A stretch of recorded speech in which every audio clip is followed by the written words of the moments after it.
So when I was in high school, I was on the track team, and I was the fastest kid on the team. Well, the fastest white kid. No other white kid could ever beat me because I was so fast. People called me Rocket Boots Brooklyn because I ran so fast and it looked like I had rocket boots for shoes. One day, I was in class and the teacher's pet Tyreek the turtle challenged me to a race. I chuckled out loud, "Ha! No way a turtle, who's known for being slow, is challenging me, the fastest white kid on the track team." I told the little slow "Sorry, I don't want to embarrass you, little man." Then Tyreek the turtle said, "You're just scared I'm gonna beat you." I chuckled even louder, "Blah ha ha ha," and I said, "Fine, I'll race you if you want to get beat so bad." So the whole school was crowded around at the track, and me and Tyreek lined up, and the sad, depressed kid held up a gun and said, "On your mark, get set, go!" And he shot off the gun, and I took off so damn fast. I left Tyreek in the dust. By the time I was halfway down the track, Tyreek had only moved a few inches. I felt so bad, I decided to stop right before the finish line and take a nap, so I could wait for Tyreek to catch up, and I can embarrass him by crossing the finish line right before he does.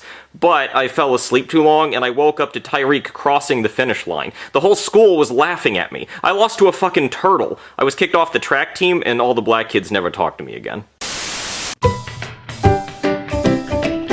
So back in the day, I had a wife and then she died. It's not really clear how she died, like I guess she had cancer or something, I'm not really sure, but what matters is that she died. And then after she died, she gave me a puppy. Not like she came back as a zombie or a ghost and gave me a puppy, she just like had it delivered after she died. I'm not really sure how she arranged that, but what matters is that I had this dog, okay? So then I go to the gas station in my 1969 Mustang, and it's a really nice car, and then these two Russian gangsters there, and they tell me how much they like my car and they want to buy it from me, and I tell them it's not for sale because I like it too much, and that pisses them off. So later they come over to my house and they beat me up and they kill my dog and they steal my car, and now I'm really pissed off. And what they don't know is that I'm a legendary hitman and nobody's supposed to mess with me, so I want revenge. Also, I'm friends with the Green Goblin. Like, he's not literally the Green Goblin, he's the actor that played the Green Goblin, Willem Dafoe, but the whole time you're watching it, you're like, that's the Green Goblin. So I get revenge on these guys, right? And I shoot a bunch of people and I kill all of them and I get a new dog. And then my daughter calls me and she's on vacation in France with her friends and we're talking on the phone and she's telling me how it's going, and then she gets kidnapped while she's on the phone with me. And then I get on the phone with the kidnapper and I tell him how scary I am and how I'm gonna track him down, and he doesn't really seem to care. So then I fly over to France and then I kill him and find my daughter. And then on the flight home I find out that my plane is full of snakes, and I have had it. I am sick and tired of these monkey fighting snakes on this Monday to Friday plane. And then I'm a fish working at the whale wash and I want to be famous, and I also owe a bunch of money to this puffer fish and his jellyfish henchmen, so I decide to pretend that I killed a shark, and then everybody loves me and they think I can protect them from sharks, and then real sharks show up, and then after that I fell asleep, so I don't really know what happens. Also, I was voiced by Will Smith. Oh, wait a minute. So me and my master Qui-Gon Jinn, well, Liam Neeson, had to fight Darth Maul, right? And there were like these laser walls that kept turning on and off, so me and my master got separated and Liam Neeson had to fight Darth Maul by himself. And then Darth Maul stabbed Liam Neeson in the stomach and he was dying. So I was upset. I mean, I was panicking, right? And then my laser wall turned off and I had to fight Darth Maul. And then Darth Maul stuck his hand out and he was like, "Bring it," you know? And so I pissed my pants at that point. I mean, I was freaking out. But then I had to try to fight Darth Maul with pissy pants, and honestly, I mean, he kicked my ass. He knocked me into like this big hole. It was like a well or something. I don't actually know what this place was. There were like laser walls and like a big hole, and I mean, we got in there pretty easily. The place was huge. I guess it was like a power plant or something. I don't know. I mean, OSHA would have had a field day with this place. There were no handrails anywhere. I'm sure I'm not the only person who fell into this big hole. But anyway, I fell into this hole and I was just hanging on by like this little peg, and I dropped my lightsaber, so I was just hanging there. And then Darth Maul was looking down at me and he was like making sparks with his lightsaber because I guess he was trying to scare me.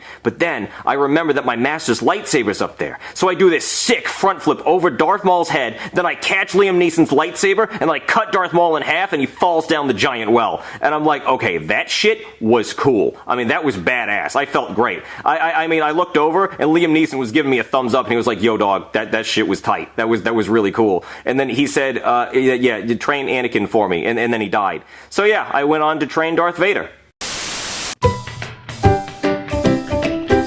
So I run back to my house with all the phones I stole from the people at the park, right? And I throw them down on the counter and I'm like, honey, sell these phones on eBay because we're gonna need the money for all the lawsuits we're about to get. So she asked me where the phones came from and I said I confiscated them from some criminals. She goes, okay, well I made you some pizza rolls for dinner. So I start jumping up and down because I love me some pizza rolls. So I grab a handful of them and she's like, careful honey, those are hot. And I'm like, shut up bitch. So I start shoving those pizza rolls in my mouth, right? And then my mouth is on fire. Those pizza rolls are boiling hot. They're burning the crap out of my mouth. I mean, they burn the roof of my mouth so bad, I got a little piece of skin that's hanging down and I keep playing with it with my tongue. It sucks. And then my wife has the audacity to say, I told you they were hot. So I throw the plate at her. I'm like, I know what I did wrong. You don't have to tell me. I should have listened. I know, shut up. So then I'm in a bad mood, right? And then I hear the doorbell ring and I'm like, uh-oh, this must be the angry mob from the park. They want their phones back. But it's not. It's just some Girl Scouts selling Girl Scout cookies. So then I open the door and they say, do you want some Girl Scout cookies? And I'm like, hell yeah, I want some Girl Scout cookies. Shut up. Why am I even here? Take my money.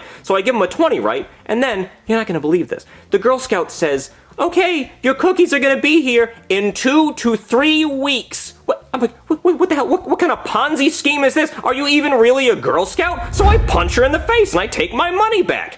2 to 3 weeks for cookies? What is this, the new iPhone of Girl Scout cookies? I'm not gonna pre-order cookies. That's ridiculous. I could order cookies on Amazon Prime and get them faster. So I go to the store and I buy myself some Chips Ahoy and I'm happy. So I sit down on the couch and I'm like, 2 to 3 weeks for cookies, my ass, I say as I shove a cookie into my mouth in anger. And then I hurt myself because I remember I already burned my mouth on the pizza roll. I always get bullied by this guy named Trevor. He used to call me names like Brace Face, you know, because I wore braces at the time. And he used to pull my pants down in front of all the cheerleaders. And they would all laugh at me and say, ha ha, tiny. So one day, I decided to get revenge on him by pulling his pants down in front of the cheerleaders. And boy did that backfire, because he was hung like a horse. All the girls liked him, even Miss Jenkins. I had a crush on her. She was kind of a hot teacher. But anyway, me and Trevor became friends after that because I helped him get so many girls by pulling his pants down. I also used to get bullied by this guy named Travis. Now, Travis was a real freak. He put a wasp nest in my backpack. So whenever I opened my backpack, a bunch of wasps flew out and they started stinging me. So I ran around the classroom taking my clothes off. And then everybody just pointed at me and laughed and said, ha ha, tiny. So I wanted to get revenge on him. So the next day, I put a wasp nest in his backpack. And then when he opened his backpack, he got stung by wasps and he ran around the class taking his clothes off. And boy did that backfire because he was packing. All the girls liked him, oh yeah. Except we didn't become friends because he was pissed that I put a wasp nest in his backpack. So I also used to get bullied by this guy named Trent, and we rode the bus together. So what he would do was put gum in my hair, which sucked because then I'd have to shave my head to get the gum out, and then everybody would laugh at me and say, ha ha, baldy, and also tiny, you know, because they remembered from when I got pantsed and the whole thing with the wasps. So I wanted to get revenge on him. So what I did was I put gum in his hair, and he had to shave his head. And then the next day, he got hit by a car, and I felt kind of bad. So I went to visit him in the ICU, and I walked in when they were changing his body cast, and he was packing. I mean, all of the nurses wanted to help him.